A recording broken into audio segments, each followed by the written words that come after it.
सभी को मेरा प्यार भरा नमस्कार। मैं ज्ञानेंद्र सिंह स्वागत करता हूं आपका अपने YouTube चैनल अर्शदीप क्लासेस में। दोस्तों, इस वीडियो में हम बात करेंगे क्लास 10th के सामाजिक विज्ञान विषय के पाठ्यपुस्तक इतिहास के प्रथम पाठ की। उससे पहले बात करते हैं इतिहास की। इतिहास बहुत ही रुचिकर विषय है। इतिहास हमें विश्व को समझने में मदद करता है। इतिहास हमें भूतकाल की गलतियों के विषय में भी बताता है, जिससे भविष्य में गलतियों को दोहराने से बचा जा सके। इतिहास अपने आप को दोहराता है। इस वीडियो में हम बात करेंगे कि यूरोप में राष्ट्रवाद का उदय कब व कैसे हुआ।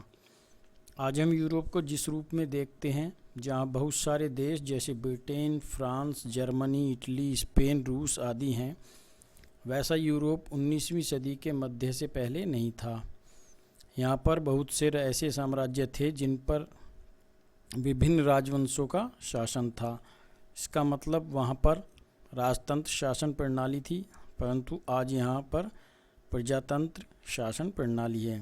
दोस्तों, आप इस वीडियो को अंत तक देखें और यदि पसंद आए तो चैनल को लाइक करना व सब्सक्राइब करना न भूलें। साथ ही बेल आइकन के बटन को भी प्रेस करें, जिससे मेरी अगली वीडियो का नोटिफिकेशन आपको समय पर मिल जाए।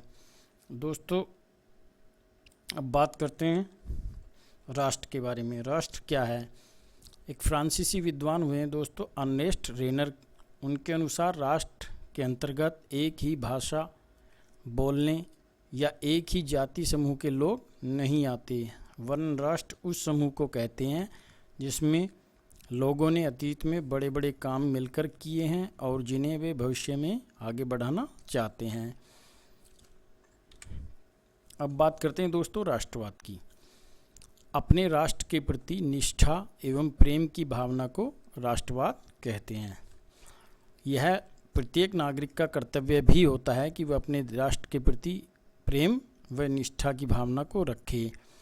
जब हमारे यहाँ अंग्रेज शासन करते थे, तब प्रत्येक भारतीय के मन में यही भाव उत्पन्न होते थे। इसलिए उस समय बहुत से भारतीयों ने अपने प्राणों की आहुति दी, धरने प्रदर्शन किए, भूखे रहे, जेल गए, परंतु अपने राष्ट्र को आज़ाद कराकर दम लिया। इससे बात करते हैं फ्रांसीसी क्रांति की। दोस्तों, राष्ट्रवाद की यह भावना फ्रांस में हमेशा से नहीं थी। फ्रांस प्रारंभ में एक ऐसा महाद्वीप था जहाँ बहुत से राजवंशों का शासन था और बहुत सारे राजतंत्र थे। परंतु 1789 में फ्रांस की क्रांति कब हुई थी दोस्तों? फ्रांस की क्रांति हुई थी 1789 में।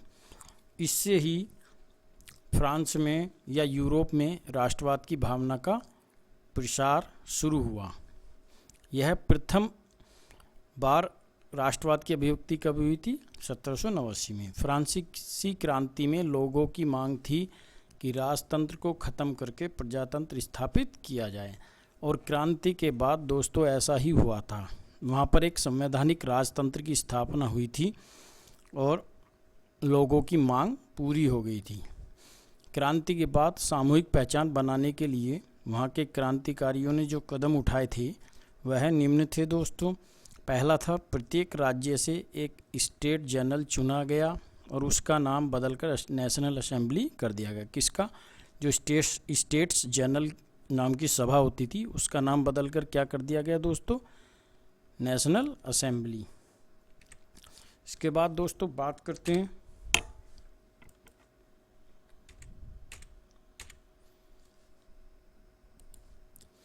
फ्रेंच भाषा को राष्ट्रभाषा घोषित कर दिया गया।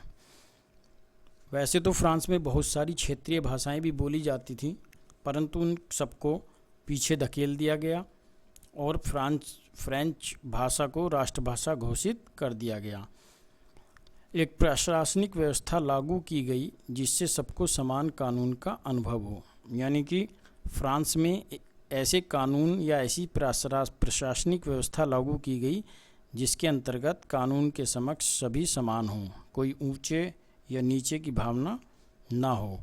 चौथा था, आंतरिक आयात निर्यात शुल्क समाप्त कर दिया गया। फ्रांस के अंदर जो भी आयात व निर्यात शुल्क लगते थे उन सभी को समाप्त कर दिया गया था। इसके साथ एक और था कि वहाँ एक राष्ट्रध्वज अपनाया गया था 3 रंग का। और उसके बाद फ्रांस के क्रांतिकारियों ने एक महत्वपूर्ण कदम यह उठाया था कि फ्रांस यूरोप के अन्य लोगों को राष्ट्र के गठन में सहयोग देगा। यानी कि जिस तरह हमने क्रांति के बाद अपने यहाँ राष्ट्र राज्य की स्थापना की है, उसी प्रकार फ्रांस यूरोप के अन्य राष्ट्रों में भी लोगों को इस बारे में सहयोग देगा।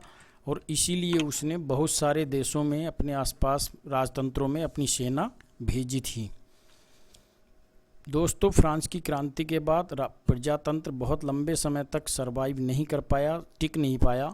बीच में कुछ समय के लिए जैकोबिन्स का भी शासन आया था, परंतु नेपोलियन, जो उस समय फ्रांस की सेना का सेनापति बन गया था शायद 1796 में, वो धीरे धीरे नेपोलियन जो था वो फ्रांस का बादशाह बन गया। कब? 1804 में। और 1804 से 1815 तक का जो युग है, ये नेपोलियन युग कहलाता है। नेपोलियन ने अपने फ्रांस का बादशाह बनने के बाद सबसे पहला जो कार्य किया था, वह किया था राजतंत्र की स्थापना। यानी कि उसने प्रजातंत्र को समाप्त करके क्या कर दिया था? राजतंत्र स्थापित कर दिया था। परंतु उसका एक अन्य महत्वपूर्ण कदम क्या था? नागरिक संहिता, सिविल कोड, जिसे नेपोलियन कोड भी कहा जाता है, 1804 में लागू किया था, जो उसका एक अत्यंत महत्वपूर्ण कदम था। उसमें उसने कुछ ऐसे कानून बनाए थे जो निम्नलिखित हैं। जैसे नंबर 1 था कानून के समक्ष समानता, यानी कि जन्म पर आधारित जो विशेषाधिकार लोगों को मिलते थे वह समाप्त कर दिए गए और सब कानून के समक्ष समान होंगे, एक ऐसा कानून पास किया। दूसरा था संपत्ति का अधिकार, प्रत्येक नागरिक को संपत्ति रखने का अधिकार होगा। तीसरा था जमींदारी शुल्क व भूदासत्व से मुक्ति, यानी कि किसान जो जमींदार को शुल्क देते थे खेती करने के एवज में, वह समाप्त कर दिए गए। और भूदासत्व प्रथा, यानी कि जो जमींदार भूदास रखते थे, वह प्रथा भी समाप्त कर दी गई। चौथा था यातायात व संचार व्यवस्था, साथ ही व्यापार व्यवस्था में भी सुधार किया गया था। दोस्तों, इन कदमों के द्वारा यूरोप में नेपोलियन के प्रति मिलीजुली प्रतिक्रिया हुई थी। दोस्तों, कुछ लोगों ने उसके इन कदमों को बहुत बेहतरीन बताया था, परंतु बाद में चलकर नेपोलियन की काफ़ी खिलाफत हो गई, क्योंकि उसने कर बढ़ा दिए थे। सेंसरशिप व सेना में जबरन भर्ती का विरोध किया गया पब्लिक द्वारा। सेंसरशिप लागू कर दी गई थी और अपने राज्य को बढ़ाने के लिए, सेना को मजबूत करने के लिए उसने सेना में जबरन भर्ती करनी शुरू कर दी थी, जिसका ज़बरदस्त विरोध हुआ।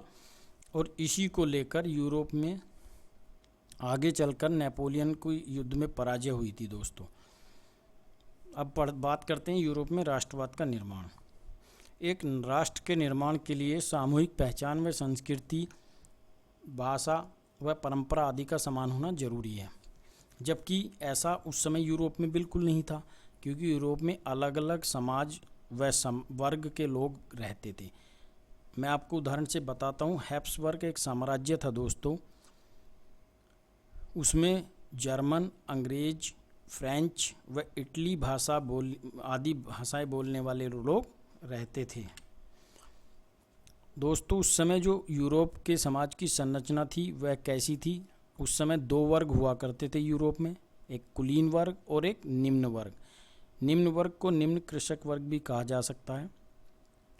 जनसंख्या में कुलीन वर्ग बहुत कम था, लगभग 20% लोग इस में आते थे, जबकि निम्न कृषक वर्ग की जनसंख्या अधिक थी, 80% लोग इस वर्ग में आते थे।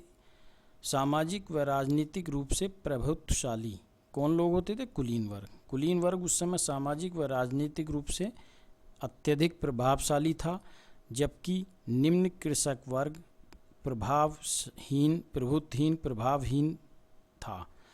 तीसरी बात, कुलीन वर्ग में कौन लोग आते थे? मुख्यतः जमींदार, जिनके पास बहुत सारी ज़मीनें होती थी देहात में, गांव वाले एरिया में, और ये रहते कहाँ थे दोस्तों? बड़ी बड़ी कोठियों में, शहरों में। जबकि निम्न कृषक वर्ग कौन होते थे? छोटे किसान या किराए पर कृषि करने वाले या भूदास। चौथी बात है, सारे अधिकार प्राप्त थे किसको? कुलीन वर्ग को। यानी कि कुलीन वर्ग को जितने भी एक राज्य में अधिकार होते थे वह सभी प्राप्त थे, जबकि निम्न कृषक वर्ग किसी भी प्रकार के अधिकार प्राप्त नहीं थे। ठीक है दोस्तों, आगे बात करते हैं यूरोपीय समाज में अत्यधिक भिन्नता। उस समय आप पढ़ ही चुके हैं, यूरोपीय समाज में अत्यधिक भिन्नता थी, परंतु इसी विभिन्नता के बीच एक नए वर्ग का उदय होता है धीरे धीरे, जिसमें सभी पढ़े लिखे लोग थे, जैसे डॉक्टर्स, अध्यापक, व्यापारी, उद्योगपति आदि। इस नए वर्ग को नाम दिया गया मध्यम वर्ग। यह शिक्षित लोग थे जिन्होंने उदार राष्ट्रवाद की मांग की। उदार राष्ट्रवाद क्या होता है दोस्तों? उदार राष्ट्रवाद व्यक्तिगत स्वतंत्रता की बात करता है, यानी कि राज्य के अंतर्गत व्यक्ति को व्यक्तिगत स्वतंत्रता प्राप्त होनी चाहिए। दूसरी बात करता है कानून के समक्ष समानता, यानी कि कानून के समक्ष सभी नागरिकों को समान माना जाए। तीसरी वह बात करता था बाजार की स्वतंत्रता की, यानी कि बाजार में सभी को स्वतंत्रता हासिल हो जिससे कि सब अपना व्यापार कर सकें, छोटा या बड़ा। तीसरी बात थी सहमति की सरकार। यह मध्यम वर्ग सहमति की सरकार चाहता था, ना कि निरंकुशवादी सरकार। इस उदारवादी राष्ट्रवाद के चलते राष्ट्रवाद का विचार सब जगह फैला। यह एक ऐसी भावना थी उदार राष्ट्रवाद जिसको लगभग सभी स्वीकार करते थे, और यह धीरे धीरे सारे यूरोप में फैल गया। और वाणिज्यिक वर्ग जो था इसी उदार राष्ट्रवाद के अंतर्गत, वाणिज्यिक वर्ग वस्तु, लोग व पूंजी के बाधा रहित आवागमन के पक्ष में था दोस्तों, और संपत्ति विहीन पुरुषों व महिलाओं के लिए राजनीतिक अधिकारों की मांग करता था। यह राष्ट्रवाद संपत्ति विहीन पुरुष जो होते थे, जिनको संपत्ति नहीं होती थी, जिनके पास, उनको वोट देने का अधिकार उस समय नहीं होता था, और महिलाओं के लिए राजनीतिक अधिकारों की मांग करता था। दोस्तों फ्रांस में भी संपत्ति विहीन पुरुषों को व महिलाओं को राजनीतिक अधिकार प्राप्त नहीं हुए थे क्रांति के बाद भी। कुछ समय के लिए जैकोबिन्स की जब सरकार आई थी उस समय संपत्ति विहीन पुरुषों को वोट का अधिकार मिल गया था, परंतु नेपोलियन के बाद इसको महिलाओं के अधिकार को, राजनीतिक अधिकार को समाप्त कर दिया गया था। क्यों? क्योंकि नेपोलियन ने महिलाओं को पति या पिता के अधीन माना था। दोस्तों इन सुधारों के लिए जो वाणिज्यिक वर्ग की मांग थी उसको सुदूर पूरा करने के लिए 1934 में इसके लिए जोल वेराइन नामक शुल्क संघ की स्थापना की गई थी। तो इसने इस पर अध्ययन किया और राज्यों के अंतर्गत लगने वाले शुल्क अवरोधों को समाप्त किया। उसने जो राज्यों के अंतर्गत उस समय प्रुस्सा में और जर्मनी में लगभग 39 संघ थे, राज्यों के 39 राज्यों का संघ था जर्मनी, उसमें जो शुल्क लगता था एक राज्य से दूसरे राज्य में जाने पर, उसको समाप्त कर दिया गया। दोस्तों उस समय उन संघों में आपस में माप का भी बड़ा चक्कर था। मान लीजिए 1 मीटर 100 सेंटीमीटर का तो होता ही है, इसमें मानने वाली कोई बात नहीं है, परंतु उस समय वहाँ क्या होता था, उसमें ऐसा सिस्टम था, किसी राज्य में वह 95 सेंटीमीटर का होता था और किसी में लगभग 105 का। मैं मीटर का उदाहरण दे रहा हूँ, वह प्रत्येक में ऐसा माप था, चाहे किलो में हो या मीटर में, अलग अलग था हर एक राज्य में, तो उसके रेट भी अलग अलग हो जाते थे, तो हिसाब किताब लगाने में बड़ा मुश्किल होती थी। इसलिए उसने उन शुल्क अवरोधों को समाप्त कर दिया गया। दूसरी बात की थी उसने, मुद्राओं की संख्या 30 से घटाकर 2 कर दी गई थी, यानी कि जो उस समय मुद्राएं चलन में थीं वो 30 थीं और उन्हें घटाकर 2 कर दिया गया था। लगभग 28 मुद्राएं ख़त्म कर दी गई थी। 1815 के बाद एक नया रूढ़िवाद। दोस्तों नेपोलियन के उभार के बाद जो रूढ़िवादी लोग थे, पुराने राजतांत्रिक व्यवस्था को कायम करना चाहते थे, उन्होंने नेपोलियन के उभार के बाद उसको वाटरलू के युद्ध में प्रुस्सा, रूस, ब्रिटेन व ऑस्ट्रिया द्वारा नेपोलियन की पराजय हो गई थी। इन चारों देशों की सेनाओं ने मिलकर 1815 के वाटरलू के युद्ध में नेपोलियन को हरा दिया था। और फिर इस व्यवस्था को, रूढ़िवादी व्यवस्था को कायम रखने के लिए एक वियना की संधि तैयार की गई थी। ऑस्ट्रिया के चांसलर ड्यूक मेटरनिक की अध्यक्षता में वियना संधि तैयार हुई, जिसने नेपोलियन के समय के सारे बदलाव समाप्त कर दिए गए। हुई कहाँ थी ये? वियना में। और इसकी अध्यक्षता किसने की थी? मेटरनिक ने। इसने कई महत्वपूर्ण काम किए थे, जिनमें से पहला था बूर्बो वंश को सत्ता में बहाल किया जाए, जो फ्रांस का पुराना राजतंत्र था, जो राजा लोग थे, उनकी सत्ता को पुनः बहाल किया जाए। दूसरी बात, जो दूसरा कदम था इनका, वो था नेपोलियन द्वारा विजित क्षेत्रों को फ्रांस को छोड़ना पड़ा। यानी कि जितने भी फ्रांस ने राज्य जीते थे अपने आसपास के, उनको फ्रांस को छोड़ना पड़ा। वो वापस पुरानी स्थिति में आ गए। फ्रांस भविष्य में सीमा विस्तार न कर पाए, इसके लिए उसकी सीमा पर कई राज्य कायम किए गए।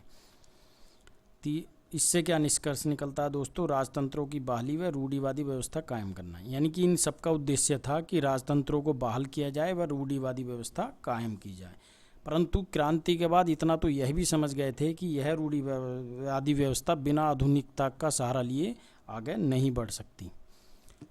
ठीक है दोस्तों, इसी समय इस रूढ़िवादी व्यवस्था के विरोध में इन जो ये यूरोपीय राज्य जो कार्य कर रहे थे, इसके विरोध में क्रांतिकारियों के संगठनों का उभार हुआ। भले ही यह शुरू में भूमिगत थे, खुलकर सामने नहीं आए, परंतु बहुत सारे भूमिगत संगठन उस समय तैयार हो रहे थे। किसके लिए काम कर रहे थे? राष्ट्र राज्य के निर्माण पर जोर दे रहे थे। ये चाहते थे कि राजतंत्रीय व्यवस्था का विरोध किया जाए, इसको समाप्त किया जाए और राष्ट्र राज्य का निर्माण किया जाए। स्वतंत्रता के लिए संघर्ष कर रहे थे। किससे स्वतंत्र होने के लिए? राजा से। इसी समय इटली में एक क्रांतिकारी हुआ था, ज्यूसेपी मैत्सिनी, जिसे मैजिनी भी कहा जाता है। इंग्लिश में प्रोनाउंसिएशन जो है बनता है इसका मैजिनी है। इसका जन्म 1807 में जिनोवा में हुआ था दोस्तों। यह कार्बोनारी संगठन का सदस्य बन गया था। इसने 2 भूमिगत संगठनों का निर्माण किया था। पहला था यंग इटली मार्सेई में और दूसरा था यंग यूरोप बर्न में। ठीक है दोस्तों, इसके बाद आता राष्ट्र ही मनुष्य की प्राकृतिक इकाई है। कौन कहता था ऐसा? ये जो मैत्सिनी था, ये कहता कि ईश्वर की इच्छा है के अनुसार राष्ट्र ही मनुष्य की प्राकृतिक इकाई है। और वह एक अन्य बात भी कहता था कि इटली की एकीकरण ही इटली की मुक्ति का आधार है। वजह क्या थी? इटली उस समय छोटे छोटे 7-8 राज्यों में विभाजित था, जिसमें कहीं पर पोप का साम्राज्य था, कहीं पर ऑस्ट्रिया का था, कहीं सिसिली जो थे 2 सिसिली राज्य थे नीचे की तरफ, उसमें स्पेन के बूर्बो वंश का था। केवल एक राज्य ऐसा था जिस पर इटली के पारंपरिक राजाओं का शासन था, सार्डिनिया और पीटमांट पर। तो यह चाहता था कि इन सबको एक जगह मिलाकर एक नए इटली का निर्माण किया जाए। ये अलग बात है कि वो पूरी तरह इसमें सफल नहीं हुआ। इसके लिए हम अगली वीडियो में बात करेंगे। फिलहाल इतना ही। हाँ, इसमें इसी के विरोध में मैटरनिख ने एक बात भी की थी कि ये जो मैत्सिनी है, ये हमारी सामाजिक व्यवस्था का सबसे खतरनाक दुश्मन है। दोस्तों, आज के लिए इतना ही। नमस्कार, धन्यवाद।